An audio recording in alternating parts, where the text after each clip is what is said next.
Guys, এই দেখো আমরা আজকে এখানে পিকনিক করছি 2025-এ মনে হয় এটাই আমাদের শেষ পিকনিক হবে। আবার 26-এ নতুন পিকনিক হবে।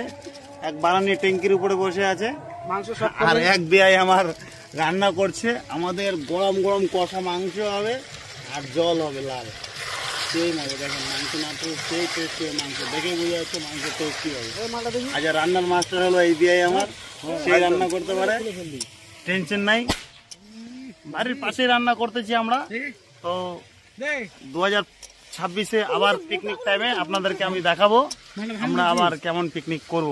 তো এটা 2025-এর শেষ পিকনিক। তো তাই বন্ধুরা, এই যে এটা এরা আসলো, এখন এরা এখানে থাকবে না, চলে যাবে। এদের বাটি দেওয়া আছে, ওয়াটার আছে, তো এদের ওয়াটার আছে, এই যে বাটি আছে এখানে, এই যে। আর আরেকজন ওয়াটার করছে এই বাটি দিয়ে, ঠিক আছে। তো আজকের জন্য এটুকুই, বাই।